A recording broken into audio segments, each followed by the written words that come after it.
que foi negado, e acabou sendo julgada procedente a ação. Pergunto a vocês: haverá necessidade de ser julgado esse recurso de agravo de instrumento perante o tribunal, quando a sentença for procedente? Ele fica prejudicado. Exatamente. É exatamente a situação que acontece. E foi o que eu trouxe aqui nessa ementa. Como vocês estão vendo aqui nessa parte em destaque, foi exatamente a situação que aconteceu. Foi interposto um recurso de agravo de instrumento, justamente em face de uma decisão interlocutória que versava sobre tutela provisória. Só que no curso do processo veio a sentença. E como a sentença resolve o processo com definitividade, isso nós chamamos de cognição exauriente, o que é que vai acontecer? Confirmou aquela decisão interlocutória, que porventura, nessa situação, você pediu a reconsideração via agravo de instrumento, mas o juiz acabou te dando o que você queria, afinal de contas. Aí, por conta disso, perda superveniente do recurso do agravo de instrumento. Agravo de instrumento prejudicado. A situação está aqui elencada no ponto 4. No caso concreto, o polo agravante pretendia a reforma da decisão interlocutória atacada.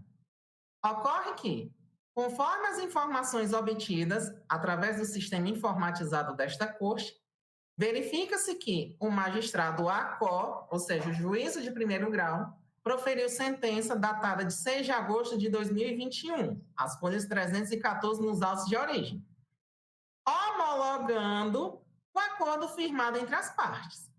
Assim, o presente agravo de instrumento encontra-se prejudicado em face da perda superveniente do objeto do recurso, decorrente da concretização da entrega da prestação jurisdicional no primeiro grau, inexistindo, assim, o interesse de agir do recorrente, uma vez que a decisão combatida, de cognição sumária, foi substituída por decisão de cognição exauriente, posteriormente proferida. Então, verifique-se aqui, nós temos a primeira situação que foge dessa regrinha aqui, ó. Agora eu vou diminuir. Nesse caso que um agravo de instrumento, eu vou considerar ele inadmitido? Não. Ele foi julgado contra o mérito? Não. O que é que aconteceu? Ele vai ser considerado prejudicado, porque diante dessa situação toda que eu relatei, ele perdeu o objeto dele. E diante da perda do objeto, não há mais necessidade de ser julgado contra o mérito. Alguma dúvida? Não, Júnior. Agora vamos para a nossa questão, ver se vocês realmente entenderam a minha ideia. Questão número 1. Vou aumentar um pouquinho aqui para vocês verem. Há 2 critérios para solucionar um impasse relativo à ocorrência do esvaziamento do conteúdo do recurso de agravo de instrumento, em virtude da superveniência da sentença de mérito, quais sejam: A, o da cognição, segundo o qual o conhecimento exauriente da sentença absorve a cognição sumária da interlocutória, havendo perda do objeto do agravo de instrumento. E B, o da hierarquia, que pressupõe a prevalência da decisão de segundo grau sobre a decisão singular, quando então o julgamento do agravo de instrumento se interpõe. Com base nessas informações, marque a alternativa correta. Vamos analisar com muita calma cada um desses itens. O que é que acontece? Admitido o agravo de instrumento, a decisão do tribunal, seja a que acolhe ou a que rejeita, substitui a decisão interlocutória, de modo que a sentença, por ter sido proferida por juízo singular, não poderia ser incompatível com a decisão tomada pelo órgão colegiado nos autos do agravo de instrumento. Alguém entendeu esse item ou ficou na dúvida? Eu entendi em partes e acho que está errada. Certo. Por que você acha que está errada? Pode falar. Júnior, eu estou sem óculos só. Não, pode falar. Você fez a leitura, eu entendi, entende? mas agora não dá para acompanhar. Vou botar meu óculos.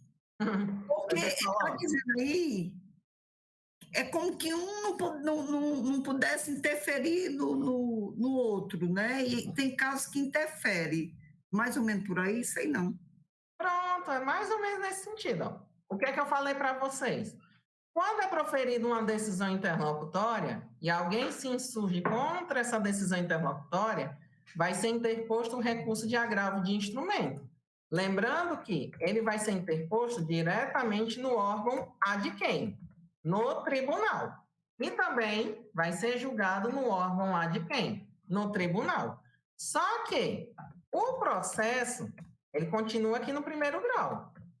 E, como eu falei para vocês, o agravo de instrumento, via de regra, não tem um efeito suspensivo. Eu sei que o pessoal da manhã está boiando porque a Cintia ainda não falou o efeito suspensivo, mas, assim, via de regra, os recursos, de um modo geral, eles não vão ter o efeito suspensivo. O que é esse efeito suspensivo? Suspender os efeitos da decisão.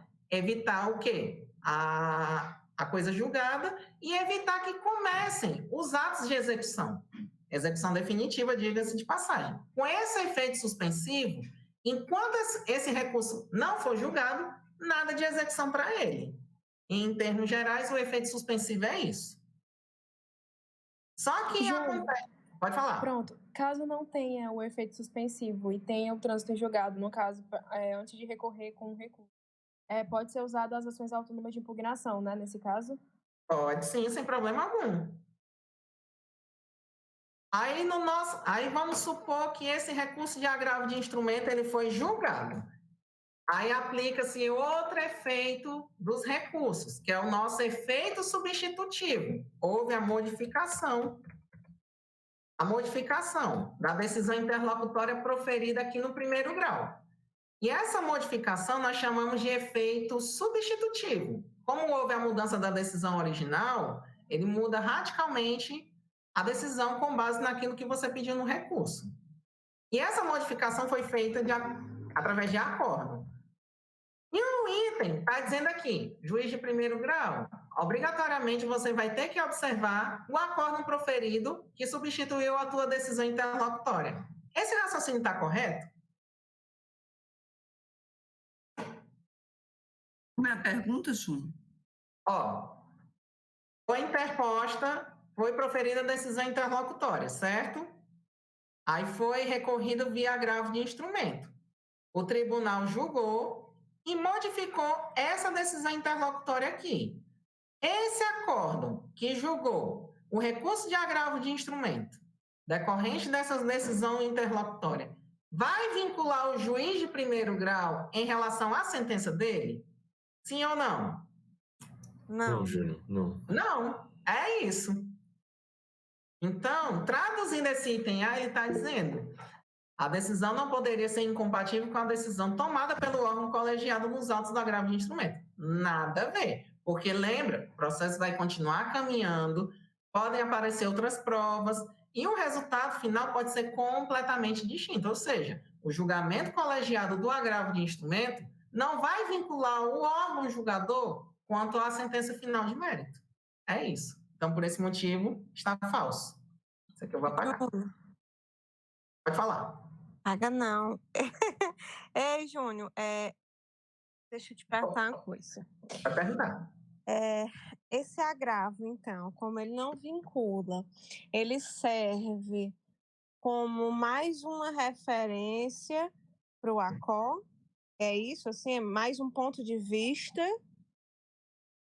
É porque vocês têm que dar uma olhada naquela cadeia recursal. Lembra que tem duas cadeias? Tem a cadeia da decisão interlocutória e tem a cadeia da sentença. Isso aqui que eu estou falando é que a cadeia da decisão interlocutória não vincula a cadeia da sentença, por assim dizer.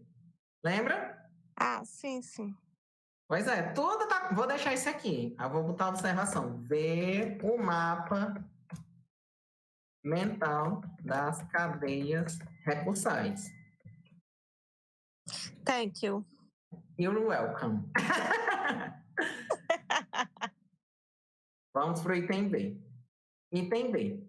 A existência do agravo de instrumento impede que a sentença seja proferida no juízo ACO, dada a existência, por lei, de efeito suspensivo para o agravo de instrumento. Dessa forma, o processo não poderá seguir seu curso com prejuízo dos atos subsequentes, entre eles o proferimento na sentença de primeiro grau. Verdadeiro ou falso? Falso, muito falso. Muito Efeito falso. suspensivo, não. Lembrando que os recursos, de um modo geral, eles não vão ter efeito suspensivo automático, ressaltando o recurso de apelação. E eu vou mostrar aqui para vocês. Trouxe até o CPC. Um minutinho. Esse aqui. Tá aqui, ó. Leiamos o artigo 1012, caput. A apelação terá efeito suspensivo.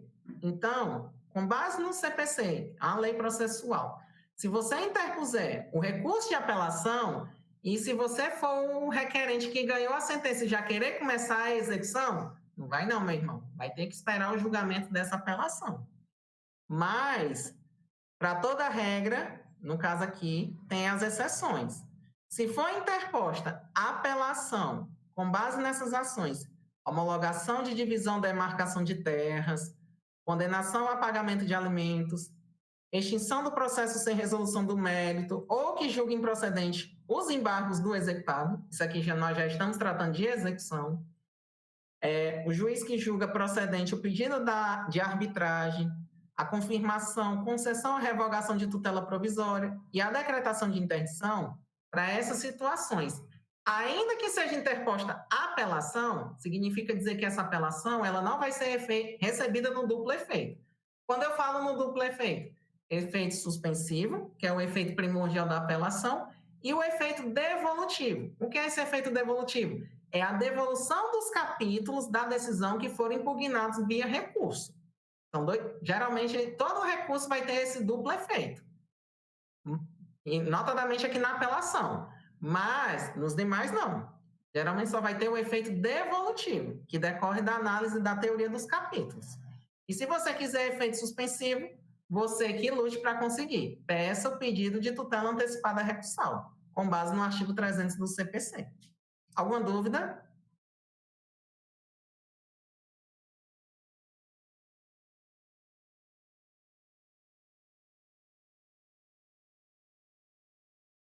Sim, não? Pode continuar, Júlio. Ok. Item C. A superveniência da sentença de mérito, confirmatória ou denegatória da antecipação dos efeitos da tutela, implica na prejudicialidade do agravo de instrumento, interposto contra a decisão interlocutória, por absorver os efeitos da medida antecipatória, por se tratar de juízo de cognição exauriente. Verdadeiro ou falso? Falso. Certeza? Não, é verdadeiro. Cognição Eu acho que é exauriente. verdadeiro. Cognição exauriente é justamente quando o juiz ele termina o processo de conhecimento, né? Exatamente a nossa ideia do recurso prejudicado. Esse é o gabarito. E isso aqui cai, viu, gente? Aí essa questão aqui é inédita, foi minha desde manhãzinha cedo. Vamos continuar. E o item D, o agravo de instrumento não fica prejudicado por conta da superveniência da sentença. Ao fundamento de que a antecipação da tutela não antecipa a sentença de mérito, mas sim a própria execução do julgado, que por si só não produziria os efeitos que irradiam da tutela antecipada. Aqui ele deu uma viajada legal, nada a ver. Alguma dúvida? Entenderam a questão do recurso prejudicado? Sim ou não? Sim. Massa, né? Pois é, cuidado. Principalmente o pessoal da noite. Vamos para a segunda questão. João Pereira, em demanda contra o município de Jucurutu, acerca da cobrança de materiais fornecidos ao ente público e supostamente não pagos, tem seu intento negado em primeira instância. Quando ele fala aqui, tem seu intento negado em primeira instância, já vamos partir do pressuposto que ele vai ser sucumbente, certo? E tempestivamente apelou da decisão. Entretanto, seu advogado não diligenciou no tocante à comprovação do pagamento do preparo recursal. O que é esse preparo, meus amigos? Preparo nada mais é do que um pressuposto de admissibilidade. Ele é atinente à regularidade formal ou procedimental. Basicamente, consiste no recolhimento das custas para se recorrer de toda e qualquer decisão, principalmente quando você não é fazenda pública ou não é beneficiário da justiça gratuita. Para recorrer, tem que pagar as custas. Essas custas geralmente levam-se em conta, em cada tribunal, é publicizada uma tabela, aqui no Tribunal de Justiça do Estado do Ceará, o recolhimento é através do Fermojur. Nós temos um site específico, a pessoa faz o cálculo, dependendo do valor da causa dele, vai impactar no recolhimento das custas. Eu ainda vou passar esse material para vocês verem como é o cálculo do preparo. Mas, em linhas gerais, é assim. E, no CPC, nós temos um artigo específico. Vou mostrar aqui para vocês. O artigo que trata do preparo é esse aqui, artigo 1007. Anotem, gente, porque esse artigo aqui cai bastante. O que é que eu quero salientar para vocês? Quando você recorre da decisão e não paga o preparo, o que é que vai acontecer? Vai ser adotada essa providência aqui do parágrafo 4º, que diz o seguinte: o recorrente que não comprovar no ato da interposição do recurso o recolhimento do preparo, inclusive poste de remessa de retorno, será intimado na pessoa do seu advogado para realizar o recolhimento em dobro, sob pena de deserção. Não é de inserção não, viu, povo da manhã, seus gaiatos. Brincadeira. Eita, não entendi não, o que foi? Não, é porque tem um aluno gaiato, não sei nem se ele tá aqui. Colin, cadê tu? Não veio. Aí ele fica me tirando do sério, dizendo que, eu vou reclamar. Sem a dialeticidade não adianta. Eu tiro ele de tempo. Coisa de aluno e monitor, mas eu gosto dessas coisas, brincadeiras à parte. Então, gente, quando você não faz o recolhimento do preparo e o recurso chega nas mãos do relator e ele constata essa falha, ele vai te dar um prazo, a aplicação do artigo 932, parágrafo único, cumulado com o artigo 1007, parágrafo 4º. Esse aqui que a gente acabou de ler. Para quê? No prazo de 5 dias, você, recorrente, faça o pagamento. Mas o pagamento vai ser feito como? Em dobro. Vou dar um exemplo. Vamos supor que as custas do preparo da apelação aqui no Tribunal de Justiça sejam R$100. E você, no prazo que era para ter feito o recolhimento, você não recolheu. Quando chegou lá nas mãos do relator e ele constatou o não recolhimento, ele te dá 5 dias para você providenciar esse recolhimento. Só que você, em vez de pagar 100, vai pagar R$200. Para quê? Para deixar de ser besta. E, por outro lado, se o recolhimento desse preparo for insuficiente, nesse caso, o relator, com base na providência do 932, parágrafo único, cumulado com esse 1007, parágrafo 2º, ele vai te dar 5 dias apenas para você completar. Vamos supor, mesmo exemplo, valor do preparo das custas da apelação, R$100, mas você só fez o recolhimento por R$50. Quando for constatado esse equívoco, ele vai te dar esse prazo para você completar a diferença. No caso, pague mais 50. E pronto, problema resolvido. Uma dúvida, nesse caso, né, de dar insuficiência no valor do preparo, vamos supor que a dívida que está sendo discutida seja de R$1.000. Se eu colocar 1 centavo, vai ter... Não, assim, o preparo não é a dívida, é as custas do recurso, lembra? Isso, as custas do recurso, isso. No caso, R$1.000, vamos supor. Se eu colocar 1 centavo, vai pegar o parágrafo 2º? A mais ou menos. Não, eu coloco 1 centavo, entendeu? Ao invés de R$1.000. Que é, no caso, 1 centavo. Aí você vai ter que pagar... Eu acho que paga a diferença, pela lógica, né? Pela lógica. Júnior, eu acho muito difícil essa situação acontecer. A gente está se referindo ao exemplo que o professor Rômulo deu, de que você colocaria tipo R$1 para a sua parte só pagar a diferença depois para ter um estendimento do prazo. Exatamente. Isso. Eu lembrei falando isso. Gente, R$1 é mínimo, mas R$1 no sentido de 1 centavo há uma diferença, né? De existência, né? Porque 1 centavo não significa nada, e R$1 é pouco, mas tem uma representação. Então, colega Enzo, né? É nesse sentido, né, Júnior?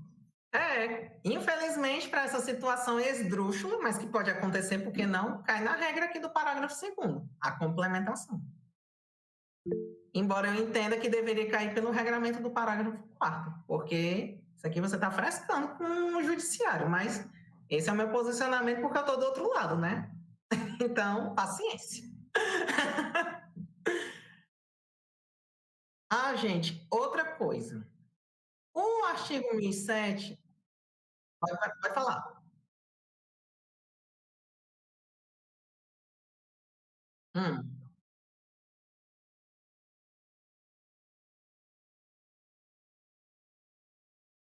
Exato. Uhum.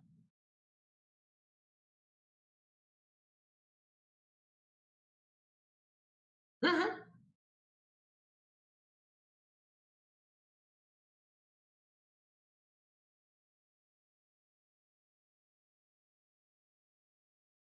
A diferença.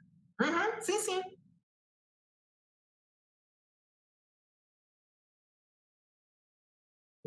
Exatamente, cairia aqui no parágrafo 2º. Complete a diferença. Recolher R$1, paga o restante, R$99. Mas tem desembargador que entende. Não, ele está frescando com a minha cara. Eu vou aplicar o parágrafo 4º. E isso dá um chabu. Tá fora do gibi, mas deixa quieto. Mas como futuros juristas, vocês brigam. Essa situação que o professor Rômulo falou e que o pessoal da manhã está conhecendo, a questão de pagar R$1 e depois completar a diferença, é exatamente a questão dele ganhar prazo mesmo. É uma estratégia de advocacia. Está na lei, não é contra a lei e é perfeitamente válido. Se quiser utilizar, pode utilizar. Agora pode correr o risco de o tribunal entender, não, você está frescando com a minha cara. Eu vou cobrar, mas vou cobrar em dobro. Mas, peraí, a lei diz insuficiência. Não está insuficiente? Eu vou apenas completar e acabou e fim de papo. Está na lei. E diga que é para pagar em dobro, tendo em vista que eu recolhi a menor. É assim que vocês têm que agir futuramente. Porque, Júnior, também tem alguns processos que são várias guias. A pessoa pode também esquecer uma guia, né? Acontece. Outra coisa que eu quero chamar a atenção de vocês. A norma fala desse negócio aqui chamado de poste de remessa e retorno. Atualmente, gente, por conta do processo eletrônico, esse poste de remessa e de retorno está praticamente em desuso. O que é que acontece? Quando os processos ainda tramitavam em meio físico, para eles irem da comarca para o Tribunal de Justiça, eles iam pelo correio. E o correio não fazia esse serviço de graça, não. Tinha que pagar a postagem do correio, a ida e a volta. Isso é o poste de remessa e de retorno. Como agora os autos são eletrônicos, o próprio parágrafo 3º diz o seguinte: é dispensado o recolhimento do poste de remessa e de retorno em processo em autos eletrônicos. Então, você vai pagar somente preparo, as custas do recurso e nada mais. E, gente, tem uma consequência aqui. Se você pagou insuficiente ou se você esqueceu de recolher e não fez o recolhimento em dobro, o tribunal não vai te dar uma nova oportunidade. Ele vai dizer aqui no parágrafo 5º: é vedada a complementação se houver insuficiência parcial do preparo, inclusive poste de remessa e de retorno, no recolhimento realizado na forma do parágrafo 4º. Também se aplica no entendimento do parágrafo 2º, de modo implícito, e os tribunais têm entendido nesse sentido. Ou seja, se o tribunal te deu a oportunidade para você complementar o valor do preparo ou para pagar em dobro e você frescou com a cara do judiciário, você não vai ter a segunda oportunidade para complementar, não. É deserção, inadmissibilidade. E Você tem E se você tiver algum problema, deu problema no sistema bancário, o Bolsonaro editou uma lei, fez um inferno, você tem que provar isso aqui, o justo impedimento.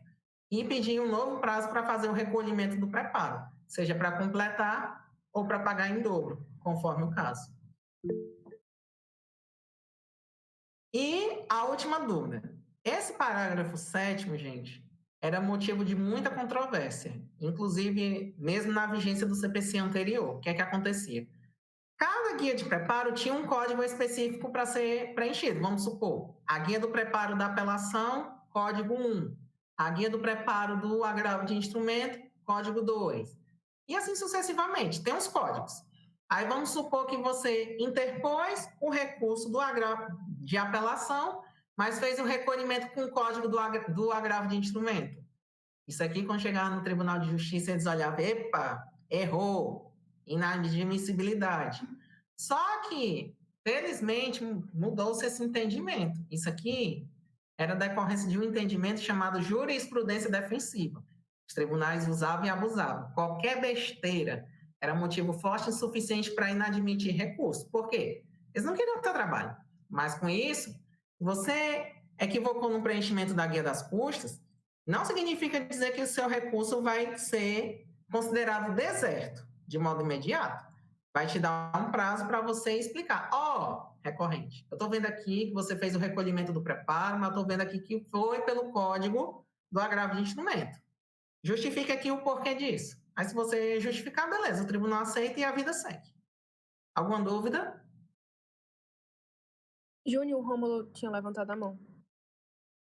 Gente, por favor, pode falar. Pronto. Não, há uma pequena dúvida, porque o meu entendimento em relação ao preparo ainda não está muito claro. O preparo, ele ocorre na fase de inadimplemento. Não, é assim. No ato da interposição do recurso, se você não for beneficiário da justiça gratuita, não for fazenda pública ou não for promotor, obrigatoriamente você vai ter que recolher o preparo. Esse preparo é um valor previamente tabelado, conforme o regimento do Tribunal de Justiça, que você faz o recolhimento. Você emite a guia, paga e anexa junto num recurso, no ato da interposição. Se essa guia de recolhimento não estiver presente, a determinação do tribunal intima o recorrente para pagar em dobro. Se você recolheu a menor, intima o recorrente para completar. Então, é isso que diz o 1007. Ele é feito na hora que você interpõe um recurso. Exatamente. Entendi. Obrigado, Júnior. Por nada. Só complementar aqui, Júnior. Porque muitas pessoas pensam que você entra com o processo e aí você só tem que disponibilizar alguma verba no final, caso você seja culpado. Mas para entrar com o processo durante o andamento dele, existem custas, né? Que dependendo do valor da causa, podem ser altíssimas, né? Exatamente. Tem as custas iniciais para você entrar com a ação, com a petição inicial. Tem as custas do perito, para caso você requeira a prova pericial. Tem várias coisas que é cobrado aqui no judiciário, via de regra. Os atos judiciais não são pagos, eles não são 0,800 não, é tudo pago. É remunerado através do sistema de taxa. E não pague não, para você ver. O próprio Tribunal de Justiça formaliza um título executivo chamado certidão de dívida ativa e tome uma ação de execução fiscal nas suas costas, viu? E, Júnior, uma pergunta, cara. Nesse caso do valor do guia de custos recursais, é definido pelo próprio regimento interno do TJ, não é isso? Isso, é um valor tabelado. E aí, no caso, há uma padronização desse valor entre os tribunais ou cada tribunal pode reger de forma deliberada a respeito do tema? Cada tribunal fixa o seu valor, mas, como eu te disse, tem que estar devidamente tabelado. Entendi. O Tribunal de Justiça pode entender, uma apelação aqui é R$100, o TRF, não, é 200, o TJ São Paulo, é 300. Varia. Entendi, obrigado, Júnior.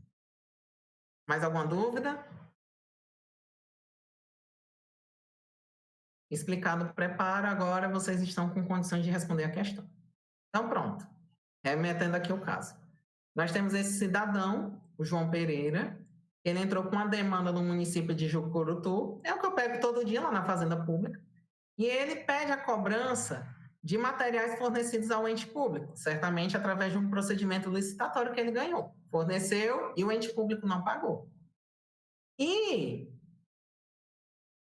esse intento dele foi negado, ou seja, a ação que ele interpôs contra a Fazenda Pública foi julgada improcedente, e ele, inconformado, apelou da decisão. Mas o advogado dele esqueceu de fazer o quê? O pagamento. Qual é a consequência disso, desse ato? Vamos ver nas alternativas. Item A. O recurso do João. É João? É. O recurso do João, ele vai ser considerar o recurso em questão apto a ter seguimento, já que na via eletrônica é inexigível o pagamento de qualquer preparo recursal. Verdadeiro ou falso? Falso. Os Correios que não precisa, os Correios. Ó, o que é dispensado é o porte, remessa e retorno. E retorno. Vai ter questões, meus amigos, que vai botar aqui, o processo tramitou em autos físicos. Aí os dois são cobrados. Tomem cuidado, tá bom? Questão de dar prova unificada são malíficas. Malignas, eles colocam. Item B. Determinar de imediato a extinção do recurso de apelação, aplicando ao caso concreto a sanção pela deserção. Ele dá 5 dias para pagar. Pagar e vem a multa, se não pagar a multa que o cara está ferrado. Falso. Vício no preparo. É sanável. Se é vício sanável, dá para corrigir? 932, parágrafo único, acumulado com 1007. Deu 5 dias para ele corrigir o preparo. Não posso aplicar a deserção imediatamente, não. Item C. Intimar João Pereira a realizar o pagamento do preparo recursal, bem como do porte de remessa e retorno adequado à situação. Pagar em dobro, né? Falso, porque esse porte de remessa não existe no caso eletrônico.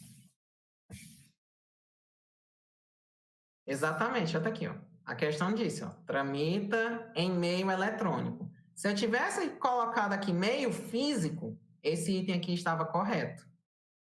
Mas como ele está tramitando em meio eletrônico, não há necessidade do pagamento desse porte de remessa e retorno.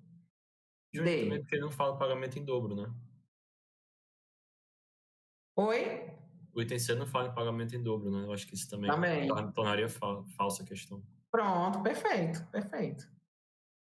Teria que ser pagamento em dobro. Muito bem. Letra D. Intimar João Pereira a realizar o pagamento em dobro do preparo, salientando a desnecessidade de pagamento de porte de remessa e retorno. Gabarito. Primeiro, ele tem 5 dias para pagar, né? Isso. Pagar em 5 dias é que vence em dobro. E esse remessa não existe no caso eletrônico. Ó, Ana Cláudia, toma muito cuidado. A providência no CPC é o seguinte: se você não fez qualquer recolhimento quanto ao preparo, você vai ter que fazer esse pagamento em dobro.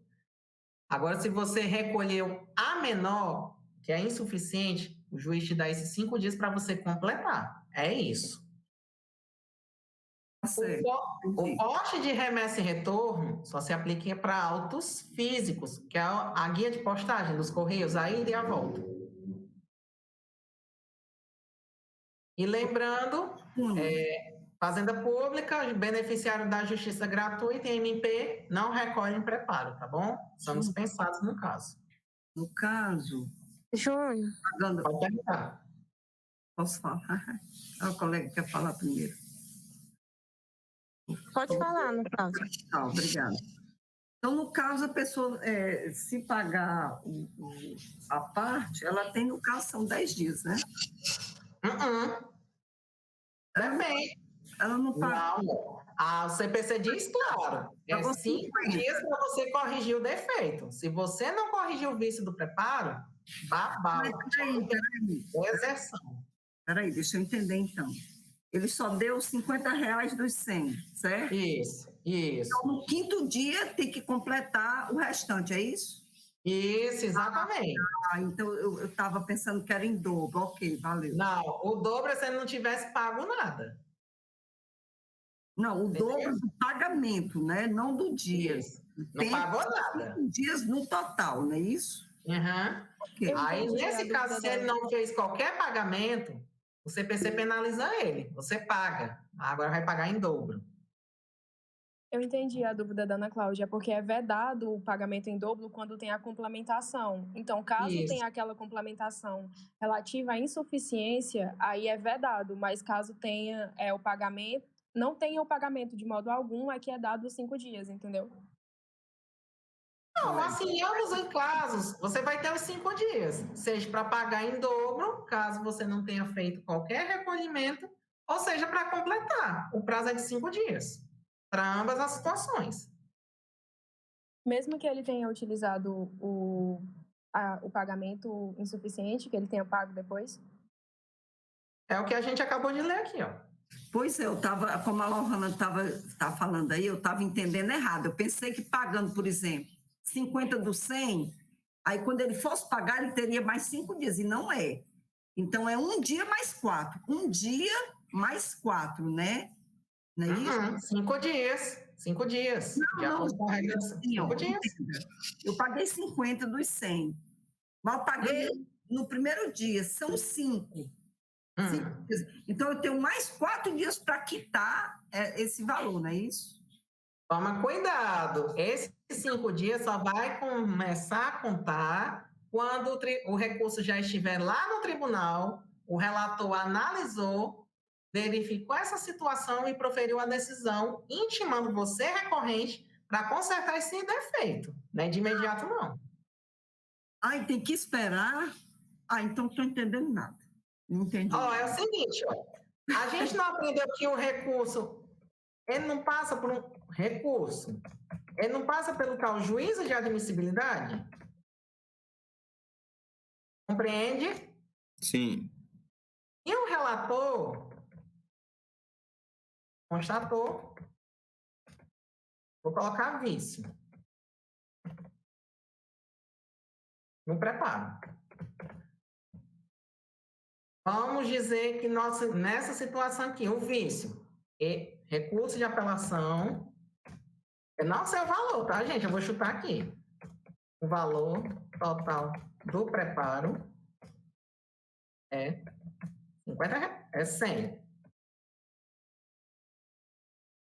Mas só foram pagos 50. Tá vendo? Aí, quando o relator constatar essa situação, ele profere uma decisão. Essa decisão ela vai estar embasada no artigo 932, parágrafo único,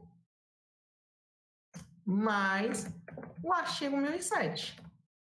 E ele vai te dar 5 dias.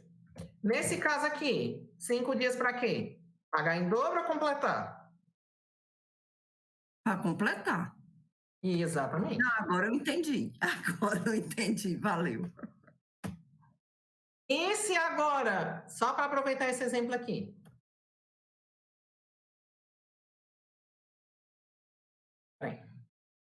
Vacilei.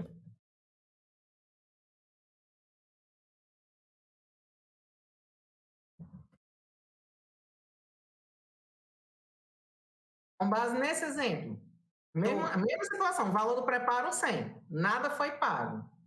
Está aqui a decisão do relator. Qual é a providência dele? Pagamento em dobro. Então, quanto é que ele vai pagar de preparo agora, nesse exemplo? 200 reais. É isso que diz o CPC. Entenderam? Agora tá ótimo. É isso. Júnior, bota aí no item C, por favor. Essa remessa de retorno são as ARs? É? Não, é assim. Quando o processo tramitava em meio físico, era aquela guia de postagem, como se fosse o SEDEX. É o SEDEX, porque ia no caixote, dependendo do valor, é o que você ia pagar de poste de remessa e retorno. Lembrando que você ia pagar a ida para o tribunal e a volta para a unidade de origem, porque ele tem que ir e voltar. Com o processo eletrônico, não há mais necessidade desse custo adicional. Eu vou cobrar isso para quê, se não vou utilizar? Júnior. Faz sentido? Pode falar. Você botou essa explicaçãozinha, achei massa. Não apaga, não, deixa, porque quando você manda para a gente, Pronto. aí fica tudo maravilha. Pronto. Massa.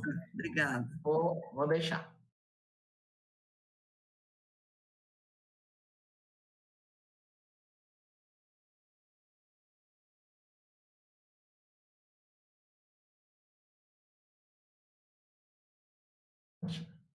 Tá salvo.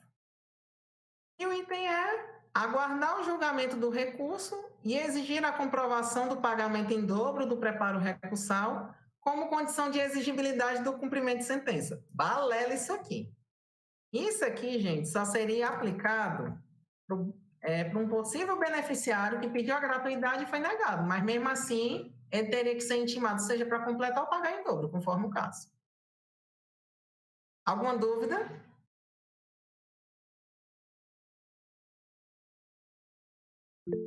Não. Bom, Júnior, obrigada. Vamos para a próxima questão. Essa é legal. Questão número 3.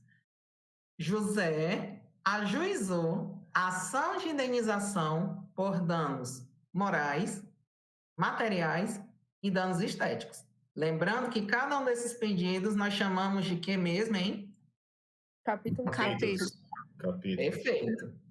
Então, aqui nós já temos 3 capítulos. Só isso para reforçar vocês. Em face de Pedro. O juiz competente, ao analisar a petição inicial, considerou os pedidos incompatíveis entre si, razão pela qual a indeferiu, com fundamento na inépcia. Lembram o que é inépcia? Sim. O que é? Júnior, a inépcia são aquelas que a gente tem que verificar o que é que alguma omissão, alguma coisa que não está na petição, né? Falta, né? É o problema na petição inicial. Algum problema de cara, qualquer probleminha na qualificação, né? Se colocou o local errado, o juiz errado. Isso. No caso, é muito comum quando o juiz manda emendar, né, a petição inicial e a pessoa deixa de emendar no prazo. Tchau. Aí xingue sem mérito. Vamos falar rapidamente, eu vou precisar rememorar para vocês uma coisa. Já trouxe até a explicação copiada aqui do meu gabarito. Peraí, só seguir aqui. Óbvio que eu não vou. No final eu passo esse para vocês.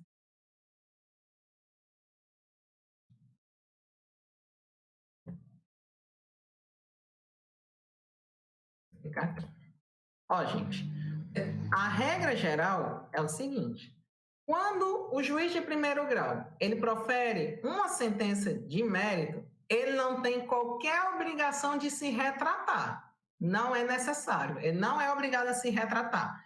E caso você queira modificar o resultado dessa apelação, dessa sentença, perdão, obrigatoriamente, ou melhor dizer, obrigatoriamente não, você recorre se quiser.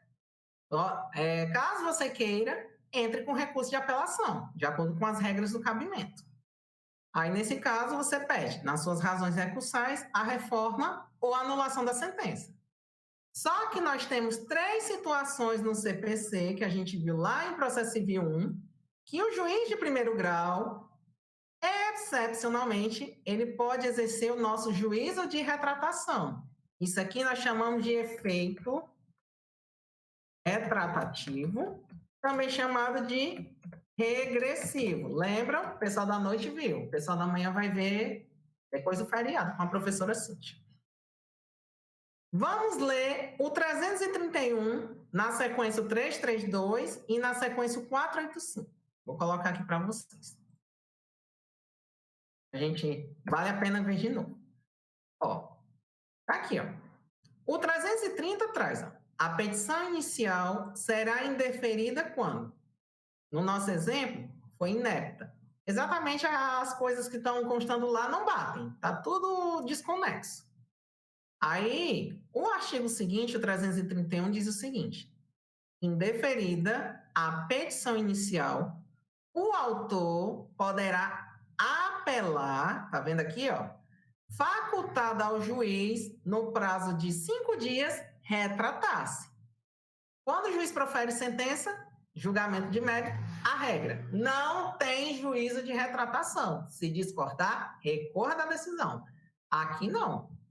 Há essa possibilidade do juiz voltar atrás da decisão dele, no caso do indeferimento da inicial. E se o juiz não se retratar? Diz assim um parágrafo primeiro. Se não houver a retratação, o juiz mandará intimar ou citar. Citar. Por quê? O réu ainda não tomou conhecimento do processo, a petição inicial foi indeferida e foi julgada por sentença, um indeferimento, então ele vai ser citado para tomar conhecimento e, caso o réu queira, apresente as contrarrazões. E depois vai lá para o tribunal para ser julgado. Aí, de um tudo pode acontecer. Na sequência, o 332, ele já trata aqui da questão da improcedência liminar do pedido. Geralmente ocorre nas seguintes situações. Nas causas que dispensam a fase instrutória, o juiz, independentemente da citação do réu, julgará liminarmente improcedente o pedido que contrariar. Enunciado de súmula do STF ou do STJ. 2. Acórdão proferido pelo STF ou pelo STJ em julgamento de recursos repetitivos.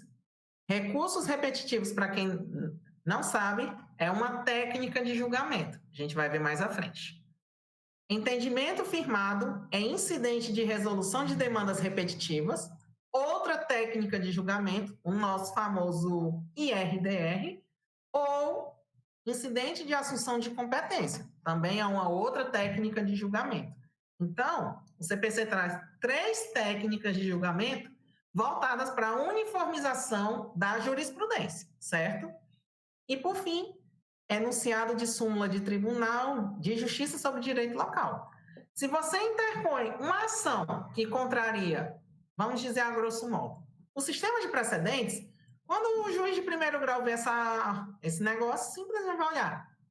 Indeferimento, julgamento liminar improcedente. Improcedência liminar do pedido. E ele extingue mesmo, na cara dura. Aí, se você estiver insatisfeito, recorra.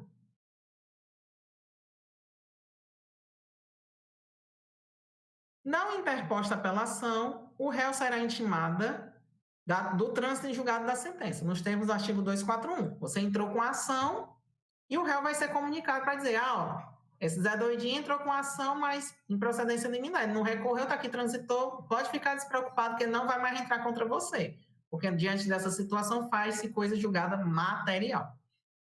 Mas, se o autor entrar com apelação, o juiz pode rever e se retratar no prazo de 5 dias.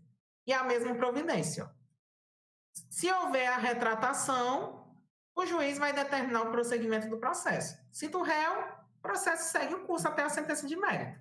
Mas, se ele não se retratar, o réu será citado para apresentar as contrarrazões. E depois o processo vai lá para o tribunal. Lembram disso aqui? Isso aqui é uma mera revisão. E o 485, eu não vou ler ele porque ele é um pouco longo, mas basicamente traz as situações que o juiz não resolverá o mérito. Dentre eles, está aqui o nosso exemplo. Indeferimento da inicial, quando o processo fica parado por mais um ano, por negligência, sucessivamente. E a mesma providência. Agora eu vou voltar para o nosso esquema. Então, gente, regra geral, proferiu sentença, juiz não vai se retratar. Se você estiver insatisfeito, recorra através do recurso de apelação, pedindo a reforma ou a anulação, conforme o caso. Excepcionalmente, o juiz poderá se retratar diante do indeferimento da inicial, na situação que ele vai rejeitar a peça, na questão da improcedência liminar do pedido, quando ele julga improcedente antes mesmo do réu ser citado, e nas hipóteses de extinção do processo sem resolução do mérito, justamente porque o teu processo não tem condição para ser julgado quanto ao mérito. Como é que ocorre na prática? O juiz, ele vai julgar o processo e profere sentença com base num desses artigos aqui. O 331, que é o do indeferimento, o 332, que é o da improcedência liminar do pedido, ou com base no 485, que é o da extinção sem resolução do mérito. E a parte autora, ela toma duas providências. Ela entra com recurso de apelação, obviamente, para demonstrar o inconformismo dela, e ela pode pedir para que o juiz se retrate na própria peça, ou ainda, ela pode entrar através de um sucedâneo recursal chamado pedido de reconsideração. Eu recomendo que entre com os dois. Por quê? Primeiro, pedido de reconsideração não tem previsão legal em lei alguma. É uma coisa decorrente da praxis forense, que está sendo aceita e o pessoal utiliza. Para exatamente, ô juiz, favor, reveja essa sentença, volte atrás. Não é caso de indeferimento. A minha petição está bem bonitinha, o senhor não analisou direito. Não é caso de improcedência liminar do pedido. Essa súmula aqui, esse entendimento está retrô, está ultrapassado. Reveja a minha petição. Está aqui, eu atendi a providência. Não extingue meu processo não, por favor. É nessa situação. Aí, o processo vai concluso para o juiz. Ele tem um prazo de 5 dias. Lembrando, esse prazo é impróprio. Pode passar dos 5 dias, não tem problema. Se o juiz se retratar, o que vai acontecer com a apelação? Praticamente está prejudicada. Não vai haver mais a necessidade dessa apelação ser remetida ao Tribunal de Justiça. O réu vai ser citado e segue o processo, conforme as regras que a gente viu lá em Processo Civil 1. Agora, se o juiz não se retratar, cita o requerido, se ele quiser, apresenta as contrarrazões dele no prazo de 15 dias e depois o processo vai para o tribunal para ser julgado. Aí, dependendo do que o tribunal disser, confirma a sentença ou reforma, modificando totalmente. Em algumas situações, ele pode, inclusive, o próprio tribunal julgar quanto ao mérito. Temos um caso específico, mas por hora eu vou deixar vocês em suspenso para não misturar aqui as coisas, tá bom?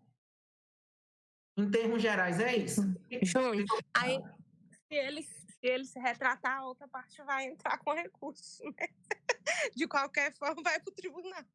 Pois é, pode acontecer. Aí só se a pessoa for muito lesada, se não entrar, né? Pronto. Diante dessa situação toda, a situação é o seguinte: o nosso José entrou com essa ação aqui, indenização por danos morais e materiais, e a petição dele foi indeferida e o juiz alegou o quê? Inépcia. Qual é o recurso cabível e como é que ele vai ser apresentado? Vamos ver aqui. No presente caso, o José deve interpor a apelação, sendo os autos diretamente remetidos ao Tribunal de Justiça após a citação do Pedro para a apresentação das contrarrazões. Essa é a providência adequada?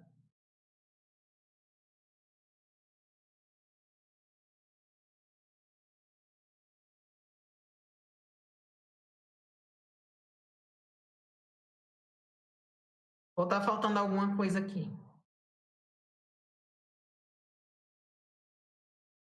Júnior, baixa só um pouquinho para eu ver a pergunta. Pronto.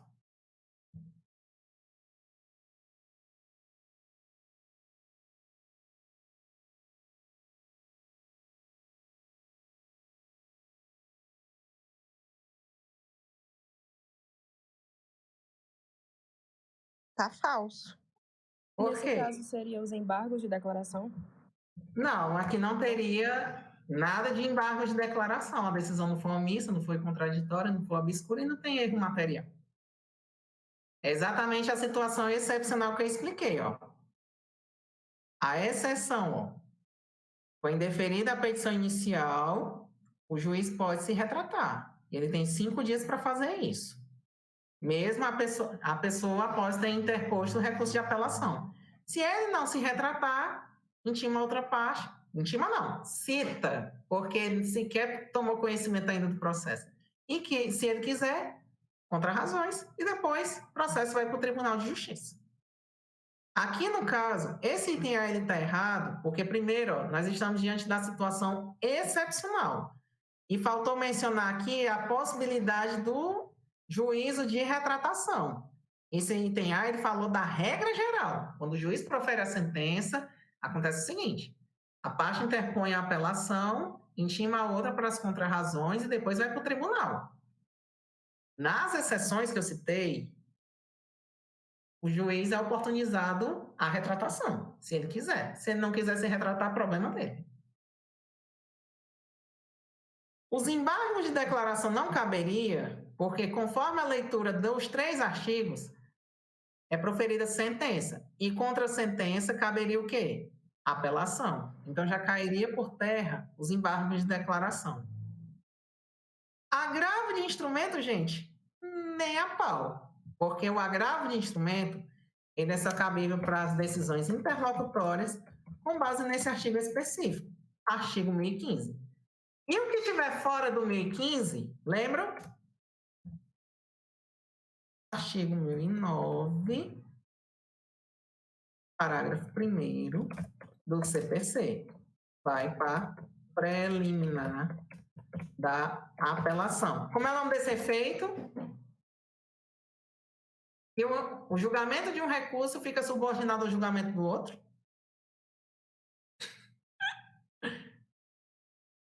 Maldade. É maldade mesmo. Eu não vou falar, não. Vocês vão olhar. Porque o pessoal da manhã realmente não viu, aí eu já tô pegando pesado. Então, gente, a nossa resposta é apelação. Exatamente de tudo que eu expliquei para vocês, ó. Apelação, a faculdade do juiz de se retratar diante dessa situação, no prazo de 5 dias, em relação ao provimento que indeferiu a inicial. Júnior, pode explicar de novo por que a A está errada? É porque o A, ele trouxe a regra geral. Exatamente o que acontece quando o juiz profere a sentença. Não há previsão da retratação.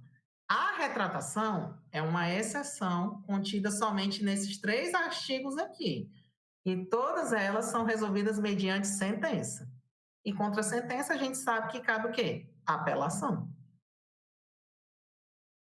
Tá vendo? Coisa lá no processo civil 1 aqui, na nossa matéria. E o Rômulo não falou, a Cíntia não falou, mas que vão cobrar de vocês na colegiada. Eu achei difícil essa questão aí, Júnior. Você tem que... Eu não acho, não. Hã? Pois eu não acho, não, Caí. Já caiu. Na prova colegiada, na minha, caiu. Queria estar na sua capacidade. Não, mas... todos vocês têm capacidade. É só sentar com calma, estudar, que chega lá. Alguma dúvida, gente? Júnior, então a A só está errada porque ela é regra geral? Isso, exatamente. E nós estamos numa situação excepcional, ó. Inépcia, indeferimento da inicial. Ah, entendi. Pois é. Obrigada. Por nada. Algo mais?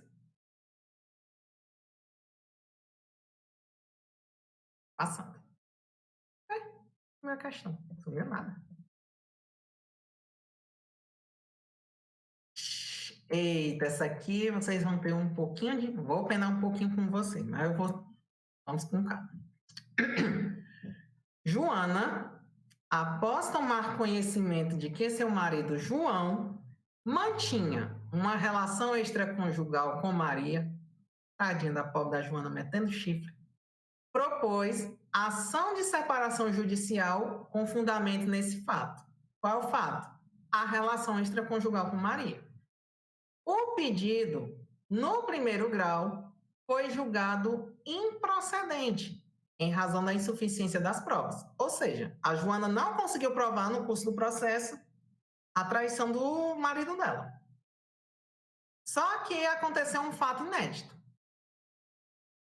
Ainda no prazo recursal, João agrediu Joana, na presença de várias pessoas. Em apelação, a autora pugnou pela reforma da sentença, não só pela infidelidade, mas também pela violência doméstica por ele perpetrada. Antes de nós vermos os itens, pergunto a vocês. Ou melhor dizendo, vou esquematizar aqui para facilitar o entendimento. 1 minutinho.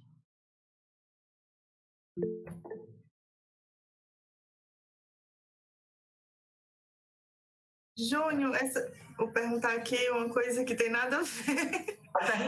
Mas hoje, para separar, não precisa.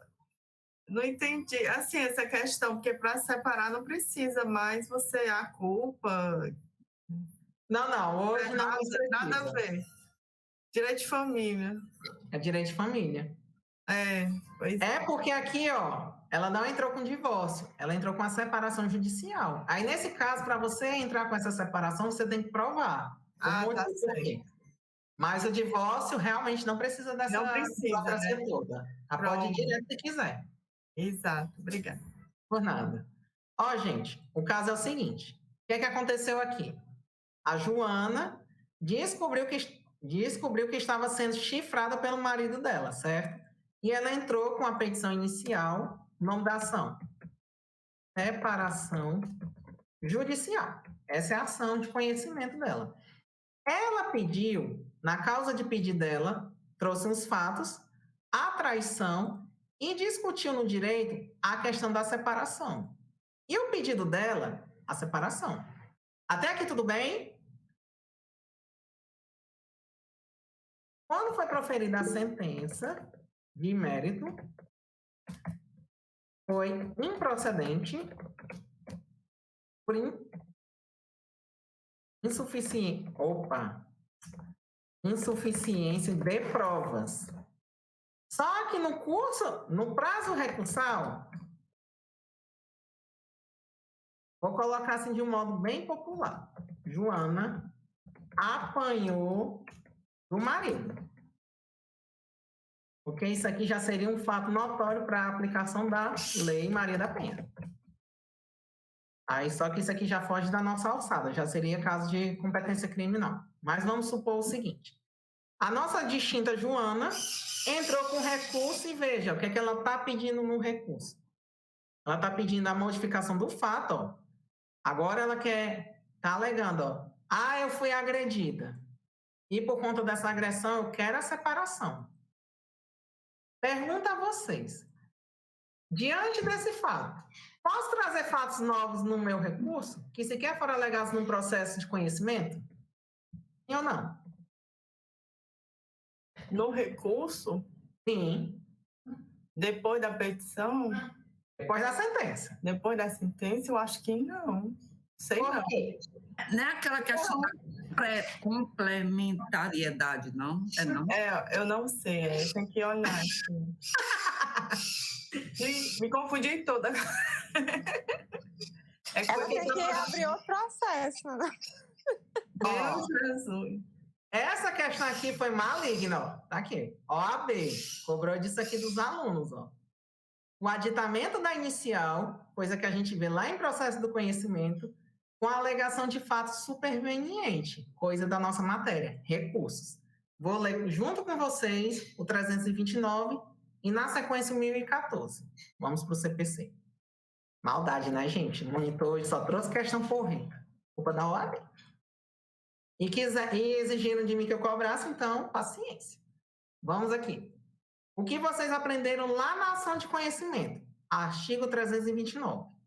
O autor poderá, até a citação, aditar ou alterar o pedido ou a causa de pedir, independentemente do consentimento do réu. Aditar significa modificar a petição inicial. Se o réu sequer tiver citado, eu posso modificar sem problema algum, independentemente da anuência dele, da concordância dele. Até porque ele ainda não tomou conhecimento. Agora, se o réu já tiver sido citado, vamos ver o que diz o inciso 2. O autor poderá, inciso 2, até o saneamento do processo, aditar ou alterar o pedido e a causa de pedir, com o consentimento do réu, assegurado o contraditório mediante a possibilidade de manifestação deste no prazo mínimo de 15 dias. Facultado o requerimento de prova suplementar. Ou seja, se o réu já foi citado e você, parte autora, quer modificar a petição inicial, você vai poder. Mas, para isso, o réu tem que aceitar. Se o réu não aceitar, a petição inicial fica do jeito que está, e se você estiver inconformado, vai ter que entrar com uma nova ação. Simples assim. Então, e mais aqui, ó, o CPC ainda limita. Ó. Quando é que eu posso fazer essa mudança? Até o saneamento. Porque depois de ter sido proferida a sentença, acabou. Não posso mais mudar nada. Aí, voltando para o artigo 1014. Voltando para a nossa questão, só para mostrar para vocês. Tá aqui, ó. A Bonita pediu separação judicial. Primeiramente, alegou que estava sendo traída. E, por conta da traição, pediu a separação. E depois, porque apanhou do marido, agora já quis modificar. Não, agora eu quero a separação e o fundamento é a agressão. A dileta pode fazer essa mudança bruscamente desse pedido, levando-se em consideração que já foi julgado? Não. Justamente. Só pode modificar até o saneamento. Julgou babau. Entra com um novo processo. Mas, só para complicar vocês, o artigo 1014. Olha o que diz o artigo 1014. As questões de fato não propostas no juiz inferior poderão ser suscitadas na apelação se a parte provar que deixou de fazê-lo por motivo de força maior. Essa situação da peia que a Joana levou, enquadra-se nesse artigo 1014, sim ou não? Sim. Certeza? Ela apanhou depois? Porque foi depois. Foi depois. Não foi depois, não foi um fato inusitado. Mas quando o CPC fala questão de fato, não proposta no juiz inferior, poderão ser suscitadas na apelação. Se a parte provar que deixou de fazer por motivo de força maior. Tem que ser questões antigas que por algum motivo você não pode trazer naquele momento. Ela não falou. Exemplo, a prova diabólica. Por quê? A prova diabólica está com outro. Não é o caso aqui do fato superveniente. Aconteceu depois.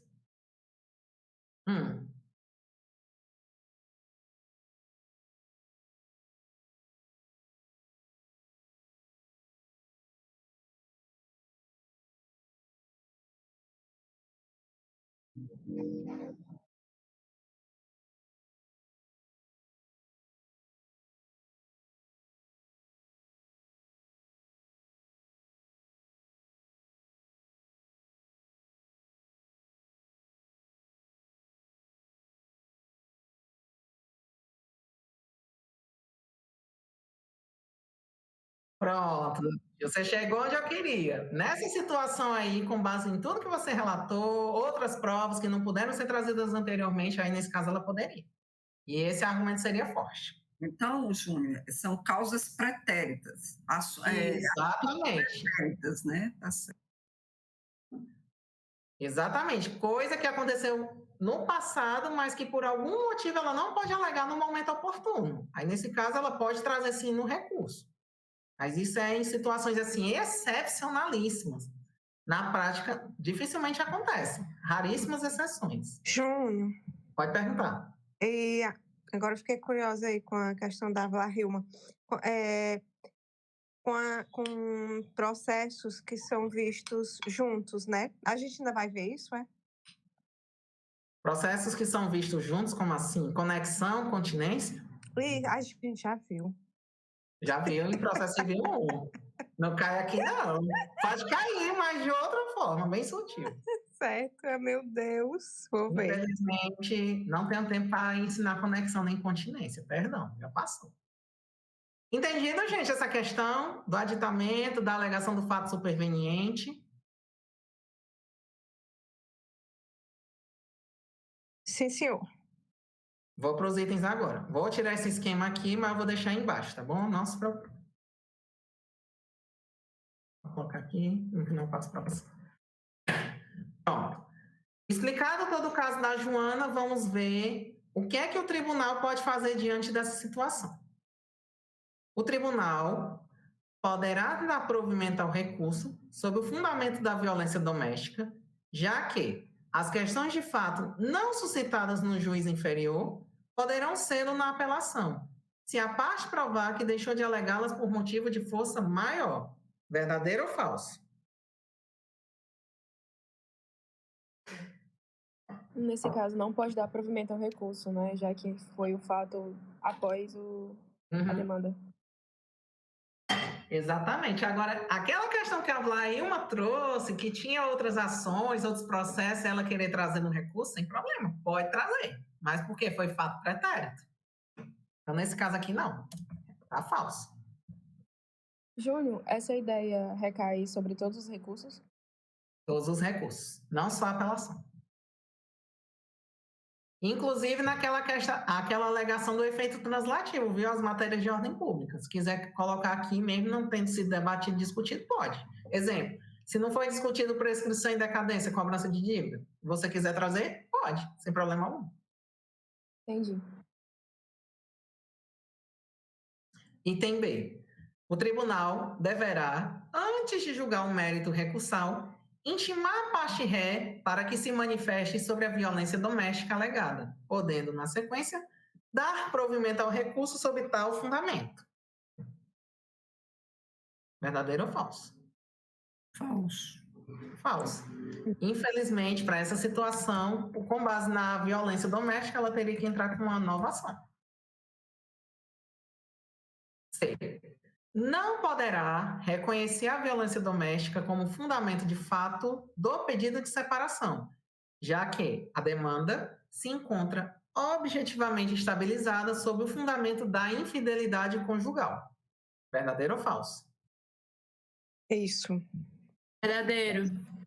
Gabarito, exatamente.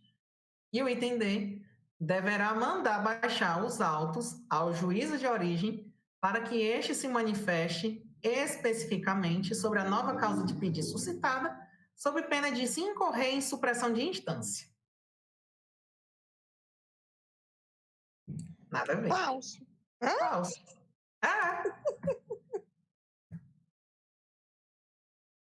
Sim, mas sim, falso por quê? Explica. Exatamente. Se eu já tenho uma sentença, julgou improcedente e o fundamento anterior era a insuficiência de provas, e ela está querendo mudar o pedido para a PISA que ela levou, ela não pode fazer isso. Então, nesse caso, para ela, o mais interessante para ela seria ela desistir desse processo, nem recorrer e entrar novamente com a nova ação, agora trazendo esse fundamento da violência doméstica. Ou então pedir o divórcio. E concomitantemente entrar no processo penal para condenar esse camarada, porque aqui é Maria da Penha pura. Aí, teoricamente, seria até mais rápido. Tinha várias coisas para ela fazer, né? Exatamente. Ficou claro, gente? Sim. Júnior, só uma pergunta. Fica à vontade.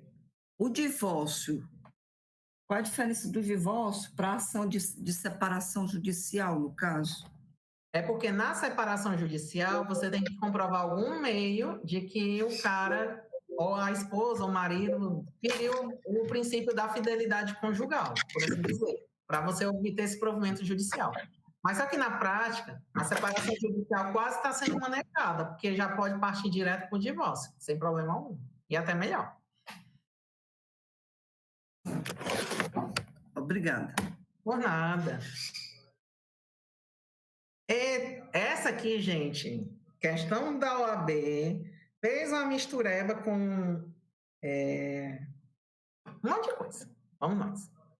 Jorge ajuizou demanda contra Maria, requerendo sua condenação à realização de obrigação de fazer e ao pagamento de quantia certa. Fez requerimento de tutela provisória de urgência em relação à obrigação de fazer. Após o transcurso da fase postulatória e probatória, sem a análise do mencionado requerimento, sobreveio sentença de procedência de ambos os pedidos autorais, em que o juízo determina o imediato cumprimento da obrigação de fazer. Diante de tal situação, Maria instruiu seu advogado a recorrer apenas da parte da sentença relativa à obrigação de fazer. Nesta circunstância, o advogado de Maria deve. Antes de partirmos para os itens, vamos explicar. Já tinha preparado o meu esquema e eu vou passar para vocês. Vou colocar aqui em cima, depois eu boto embaixo. O que é que acontece? Nesse caso aqui, meus amigos, nós temos 2 capítulos. O primeiro capítulo, o que é que ela pediu? A condenação à realização da obrigação de fazer. Isso é um capítulo. O segundo capítulo, a condenação ao pagamento de quantia certa. Em relação à obrigação de fazer, o Jorge, ele pediu uma tutela provisória, mas o juiz, não apreciou. E o processo seguiu, até que foi proferida a sentença. Para a sorte do Jorge, ambos os pedidos foram julgados procedentes. E a Maria, ela só disse o seguinte: advogado, tudo bem, o pagamento da quantia certa eu assumo a dívida, sem problema algum. Mas em relação a essa obrigação de fazer, eu discordo. Nós temos o quê? De acordo com a doutrina, é um recurso total ou parcial? Parcial. Justamente, porque ela está recorrendo apenas de parte da decisão. E em relação a esses capítulos, o que é que vai acontecer? Como ela não quis recorrer da obrigação de pagar, e certamente não vai recorrer, esse capítulo vai transitar em julgado. Referente a esse capítulo aqui, ela pode entrar com o cumprimento definitivo de sentença, o que a gente aprendeu lá em Processo Civil 2? Pode. Sim. Pode. Já começa a execução. Cumprimento de sentença. Agora, em relação à obrigação de fazer, ela pode entrar com cumprimento de sentença? Ainda não. Ainda não. Ela pode pedir tutela antecipada? Tutela antecipada? Não. É porque é o seguinte, o Jorge pediu uma tutela provisória para que o juiz dissesse, cumpra a obrigação, mas deixou passar batido. Mas só que no final acabou dando o que o Jorge queria, confirmou. Aí, ela entrou com a obrigação de fazer, com a impugnação à obrigação de fazer. Qual o recurso nesse caso que ela vai utilizar? Vai ser uma apelação ou vai ser um agravo de instrumento? Apelação, né? É um agravo de instrumento, ela quer modificar? Não. Mas não foi dada a sentença? Não, desculpa, Júnior, meu irmão está aqui, eu estou olhando para ele aí. Desculpa, toque aí. Não foi dada a sentença? Então, aqui vai ser o recurso de apelação, certo? E, com base nessa breve explicação, agora vamos analisar os itens e ver exatamente o que ela vai poder questionar nesse recurso e como é que ela vai fazer o que ela pode fazer, tá bom? A OAB é foda, trouxe várias situações. Nessa circunstância, Maria deve, item A, impetrar mandado de segurança contra a decisão que reputa ilegal, tendo como autoridade coatora o juízo sentenciante. Cabe mandado de segurança? Não. Mandado de segurança, gente, é uma ação autônoma de impugnação, mas no primeiro grau é para direito líquido e certo. Não é o caso aqui. Então, cai fora o mandado de segurança. Falso. Letra B. Interpor agravo de instrumento, impugnando o deferimento da tutela provisória, pois ausentes seus requisitos. Verdadeiro ou falso? Falso. Falso. Se já houve a sentença, impugna na apelação. C. Interpor a apelação, impugnando o deferimento da tutela provisória e a condenação final à obrigação de fazer. Verdadeiro ou falso? Verdadeiro. Verdadeiro. Mas a OAB ainda faz a maldade. Interpor agravo de instrumento, impugnando a tutela provisória e a condenação final à obrigação de fazer. Por quê? Justamente porque o juiz não entrou no mérito nisso aqui. Cabe? Nada a ver. Ficou claro, gente? Júnior, tu pode só repetir porque não cabe agravo? Pode só repetir, por favor. Ó, qual foi a decisão que resolveu isso aqui? Sentença. Contra a sentença, qual o recurso cabível? Apelação. Se eu entrar com agravo de instrumento, erro grosseiro, não aplica a fungibilidade e o recurso vai ser inadmitido. Simples assim. Ficou claro? Ficou sim, obrigada. Por nada. Júnior, tem questão igual essa daí do professor? Gente, assim, quem é aluno do Rômulo é que é concurso. As objetivas é que é concurso. Só resolver que dá tudo certo. Agora as abertas, eu tenho pena. Vocês já pegaram as provas dele? Porque eu peguei as provas dele. Eu passei para vocês. O da Cíntia eu não tenho porque eu não consegui. Ei, Júnior, tu sabe dizer de certo se vai ser naquele mesmo formato de PDF para entregar ou vai ser no AVA? Não sei, o Rômulo não me passa maiores detalhes. Eu até perguntei a ele, mas ele disse, vou dar boa notícia aos meninos hoje. E de fato deu. Adiou a prova de vocês. Foi. Ó, gente, tá aqui, ó.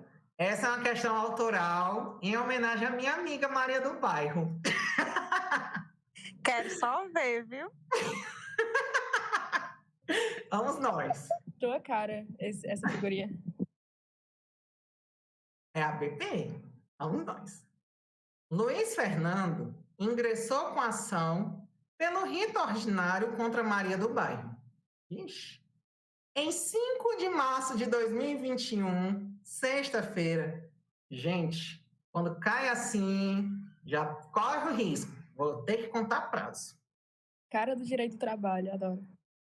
Em 5 de março de 2021, numa sexta-feira, na audiência de instrução e julgamento, o magistrado julgou a ação parcialmente procedente, saindo as partes intimadas de tal decisão. Levando-se em consideração que, durante o prazo do recurso, não há qualquer feriado, é correto afirmar. Antes da gente ir para os itens, eu já deixei aqui uma tabelinha prontinha. Para quem tem dificuldade, nunca aprendeu a contar prazo, vai aprender hoje comigo. Pelo menos o basicão, né?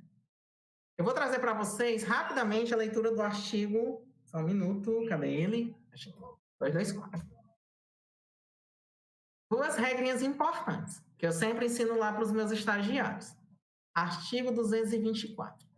Salvo disposição em contrário, os prazos serão contados, excluindo o dia do começo e incluindo o dia do vencimento. E o parágrafo 3º, que me interessa, a contagem do prazo terá início no primeiro dia útil que seguir ao da publicação, certo? Regras de contagem do prazo. Vamos, o que é que aconteceu? No dia 5 de março, foi numa sexta-feira. Ambos os requerente e requerido foram intimados dessa sentença. O prazo deles, caso eles queiram interpor com a apelação, começa aqui no dia 5, sim ou não? Não. Não, começa no dia 8. No dia 8. Então, dia 8 vai ser o meu primeiro dia. Vamos contar comigo. Primeiro, segundo, terceiro, quarto, quinto. Tá correto? Não. Não. Sábado e domingo. São úteis, não? Exatamente. Fiz isso só para chamar a atenção de vocês. Teve um estagiário meu, o bichinho foi contar o sábado. Eu dei um carão nele. Carão assim. Rapaz, preste atenção. Ó. Sábado, domingo, não conta prazo. Começa sexto dia. Sétimo dia. Oitavo dia. Nono dia. 10º dia. Não conta o sábado, não conta o domingo. Não acaba mais, não, é? 11º dia. 12º dia. 13º dia. 14º dia. e 15º dia. Ou seja, durante esse período aqui, até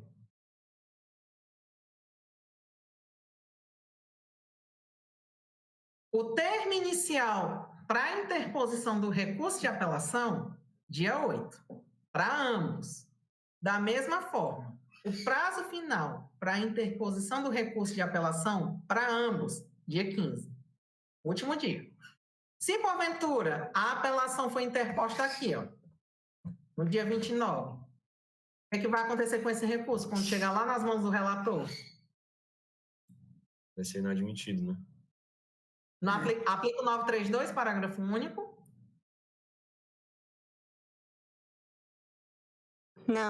Não preenche os requisitos. De jeito nenhum. Vício quanto à tempestividade e inaplicabilidade do 932, parágrafo único. Já é inadmissibilidade certa. Ficou claro, gente, a situação, a questão da contagem do prazo? Sim, Júnior. É só acrescentar que quando tem a audiência da oitiva das testemunhas, né, já fica intimado, entende-se que fica intimado na própria audiência. Mas tem também os casos em que o juiz decide, aí passa um tempo, né, para ser intimado. Aí não conta da data da decisão, conta da data da intimação. Na verdade, conta da data da publicação, porque aqui, ó, eles foram intimados e já tomaram ciência. Certo. Mas o prazo começa da data da publicação da decisão, né? Da intimação, quando ele toma ciência, certo? Com base nesse esqueminha aqui, vamos ver qual item mais se adequa. É correto afirmar. Olha aqui, ó. Apenas Luiz Fernando tem legitimidade e interesse recursal. E caso deseje recorrer da decisão, deverá interpor recurso de apelação no prazo fatal até 29 de março de 2021. Verdadeiro ou falso? Vamos olhar para o esquema. Falso. Falso. Falso. É o dia 26, né? E apenas ele tem a legitimidade? Não, os dois têm. O que é esse caso aqui? É aquele famoso caso da sucumbência recíproca. Lembram?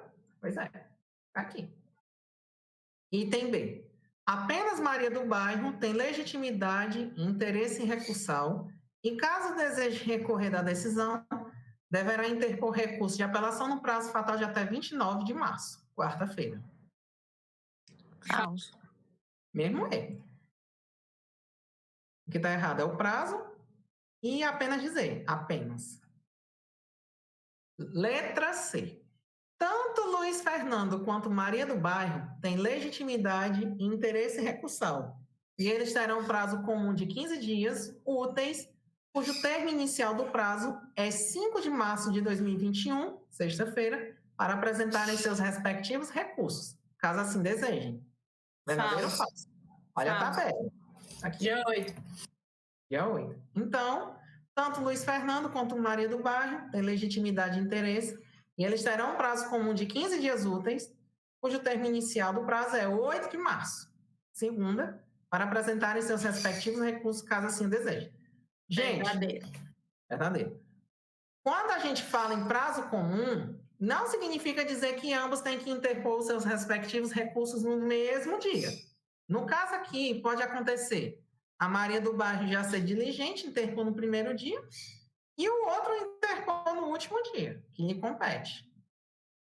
Aí depois, cada qual vai ser intimado para apresentar as contrarrazões. E depois, processo para o tribunal.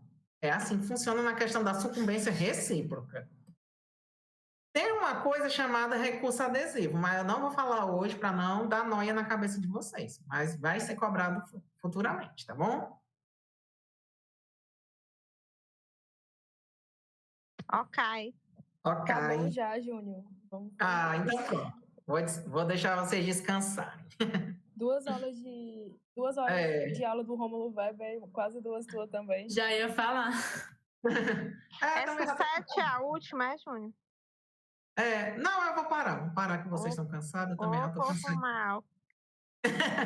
Mas eu vou passar o gabarito dessas questões completinho, que na próxima semana, depois do feriado, eu vou trazer inéditas. Já cobrando os efeitos recursais e provavelmente já o primeiro recurso. Vai depender como é que vai ser a ordem da apresentação lá da Cíntia. Acho que ela vai começar com apelação. Ô, Júnior, eu te admiro tanto, menino, tanto, tenho um carinho enorme por você. Obrigado. A gente sente que você se preocupa, não é aquela coisa mecânica, sente o prazer de ensinar. Eu gosto. Um aprendizado tão satisfatório para a gente, meu filho. Muito obrigada, viu? Obrigado. Então, pronto.